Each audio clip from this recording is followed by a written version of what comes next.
मसाजोगला जाऊन खासदार सुप्रिया सुळेंनी देशमुख कुटुंबियांची भेट घेतली आणि यावेळी संतोष देशमुखांची मुलगी वैभवी, भाऊ धनंजय देशमुख यांनी संपूर्ण हत्येच्या घटनेची माहिती सुप्रिया सुळे यांना दिली आहे आणि न्यायाची मागणी देखील केलेली आहे।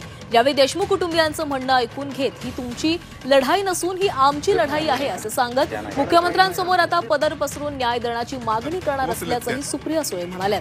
तसंच सर्वांचे सीडीआर काढा अशी मागणीही त्यांनी यावेळी केली आहे।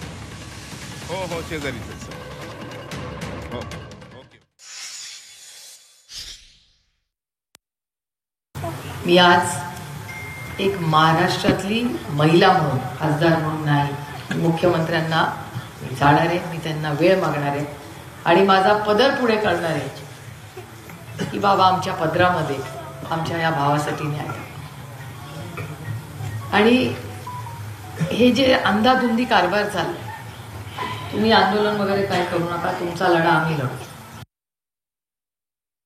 8 दिवसापूर्वी बाप्पा आणि आम्ही अमितभाई शाहना परत जाऊन भेटून आलो आणि त्यांनी आम्हाला शब्द दिलाय की ते जातीने लक्ष या विषयात जाते।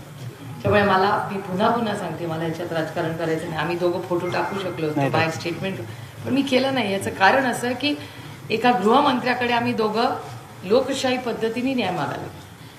बाप्पा आधी भेटून आले होते, आम्ही परत परवा भेटून आलो आणि माझी अतिशय विनम्रपणे, प्रांजळपणे त्यांना हात जोडून विनंती की बाबा ह्याच्यामध्ये मग पोलीस असू दे, अधिकारी असू, कोणीही गुन्हेगार असू, त्याची गय करू।